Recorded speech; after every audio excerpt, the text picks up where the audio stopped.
आप गुस्सा क्यों नहीं होते, आपको क्रोध क्यों नहीं आता?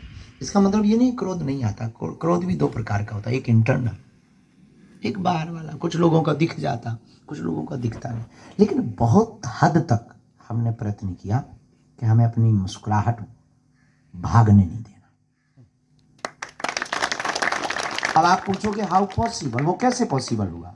तो लोग हमसे पूछते हैं कि आप झंझलाते नहीं, आपके पास लोग इतना परेशान करने आते, आपको नहीं लगता मन ही मन कई बार आपको लगने लगता ये हमारे अधिकारी, हमारे बॉस हमारा हित नहीं चाहते, हमें छुट्टी नहीं दे रहे हैं, हमें ज़रूरत भी है? मन में कई बार ऐसा लगने लगता, कई बार विचार, फिर स्ट्रेस भी आता, फिर बहुत ज़्यादा एक आध कोई साथ में रहने वाला और शैतानी कर दे तो फिर और भड़बड़ा जाता शरीर, और कोई सच में अपने लिए हंस रहा हो दूर खड़ा, फिर यही लगता है ये हमारे ऊपर हंस रहा है। ये जो मन की गति है ये बड़ी खतरनाक है। ये मन कई बार ऐसी चीजों को सत्य मान लेता है जो सत्य होती नहीं। तो स्ट्रेस मुक्ति का सर्वोत्तम उपाय, या तो आप यहाँ व्यस्त बहुत रहते और 12 घंटे की ड्यूटी करके आए, आप 5 मिनट मेडिटेशन करिए, ध्यान। जरूरी नहीं आप हनुमान जी का करो, राम जी का करो, आप जिनको मानते अपने गुरु का ध्यान करो, अपने इष्ट का, आराध्य का। हमारे सरदार परंपरा से जो है वो अपने गुरु ग्रंथ साहब का, जिनका भाव बने। 5 मिनट आप ब्लैंक होकर के, एकदम ब्लैंक, खाली, कुछ नहीं सोचना, केवल ध्यान करो। अगर आप ओम का करो, प्रणव का, तो हमें लगता है कि आप देखेंगे 10 से 15 दिन में आपके जीवन में और आपकी बॉडी में बहुत फर्क पड़ रहा, आपके विचारों में बहुत फर्क पड़ रहा। कई बार शरीर जो आलस में, चिड़चिड़ापन में, आपके विचार बदलने लगेंगे और स्वतः ही आपके अंदर हैप्पीनेस आने लगेगा और आप गाली में भी मुस्कुराने लगेंगे। कोई उल्टा भी बोलेगा तब भी मुस्कुराएंगे। स्ट्रेस मुक्ति का सर्वोत्तम उपाय है ध्यान, मेडिटेशन। 5 मिनट, बहुत 1 घंटा नहीं, 2 घंटा नहीं, 5 मिनट ध्यान। और ध्यान का मतलब आंख बंद करना नहीं, ध्यान का मतलब हमारी मति जो कहती आंख खुले में ध्यान हो, बेहतरीन ध्यान। आंख खुली रहे और अपने आप को, हम, मैं कौन हूं और इस पृथ्वी पर क्यों आए। और आपका तो निर्णय फिक्स हो गया है कि आप इस पृथ्वी पर राष्ट्र हित के लिए आए और पूरे राष्ट्र की जिम्मेवारी आपके ऊपर है। और आप मुस्कुराएंगे मेरे प्रियजनों, हमारे परिवार के सदस्यों, हमारा भारत मुस्कुराएगा। आप स्वस्थ रहेंगे, हमारा भारत स्वस्थ रहेगा। और आपका ब्रेन तेज चलेगा, हमारा भारत आने वाली हर बला से बच जाएगा। हमारे भारत में की जो सुरक्षा व्यवस्था आपके हाथ में है, पूरा देश आपके कारण चैनी से सो रहा है। लेकिन आपका मुस्कुराते हुए रहना बहुत जरूरी। और हमने तो प्रण लिया है कि हम, अभी आपको बता भी रहे थे कैंप में जहाँ बैठे चाय पी रहे थे, हम प्रार्थना कर रहे थे कि एक बार हमारे साथ ऐसी घटना घटी तो हमारे जीवन में वो क्रांति हुई।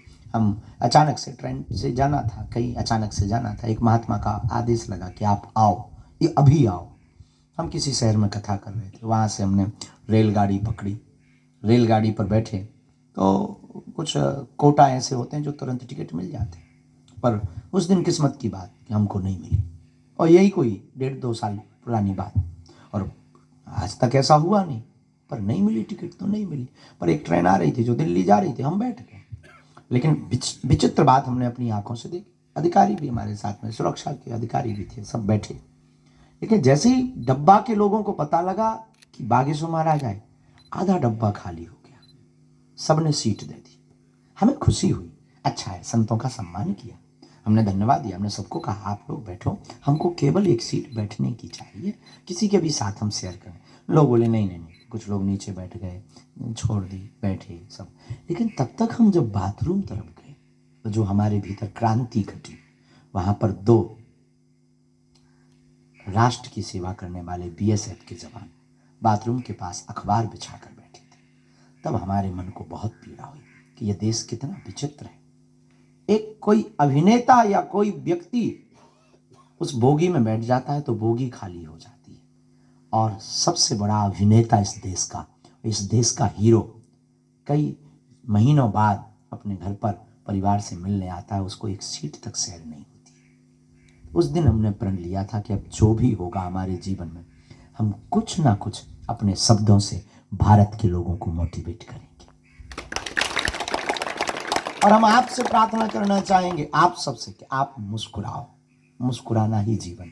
भगवान, अच्छा, आप पुराना जमाना आपको याद होगा, फोटो वाला कैमरा चलता था। अब आजकल तो सेल्फी चल गई, मुंह टेढ़ा करें जैसे लोकवा लग गया हो, फोटो खींच रही। पुराने ज़माने में कैमरा का ज़माना होता था, तो हमने कैमरे के ज़माने में एक अच्छी चीज़, बहुत ऑब्जर्व वाले आदमी हैं, हमने ऑब्जर्व किया, जब किसी की शादी होनी होती तो एक दिन पहले कैमरा वालों को बताना पड़ता था, देख भाई शादी के लिए लड़की वालों को फ़ोटो भेजनी है, कल टाइम पे आ जाना। फिर दिन भर कैमरे वाले का इंतज़ार करते, 3-4 बार पाउडर लगा कर, थोड़ा बाल बाल ठीक करके, लड़की को थोड़ा गोरा बदन जाना चाहिए। कैमरा वाले के भी उन दिनों में बहुत साके पड़े थे, उनकी भी इज्जत बहुत बड़ी होती। वो आता था मस्ती से, फिर लेंस साफ करता था, फिर वो चाय पीता था, तो वो पूछता था फुल खींचूं या हाफ खींचूं। अरे भाई यार जल्दी कर, 3 बार पाउडर खत्म हो गया यार।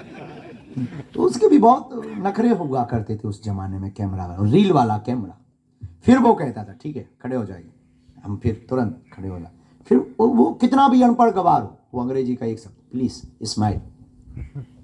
अनपढ़ गवार, हमारे गांव का छन्नू लाल आदमी, नाम उसका छन्नू लाल, अनपढ़, कभी स्कूल का मुंह नहीं देखा, लेकिन उसने कैमरा क्या खरीदा, प्लीज स्माइल बोलता था। और कभी वो अपना नाम नहीं लिख पाया ठीक से, वो प्लीज स्माइल बोलता था। वो हम लोग तुरंत, जैसे कैमरा वाला प्लीज स्माइल, हम लोग तुरंत दांत निकाल, 32 बाहर, हम मुस्कुरा देते थे।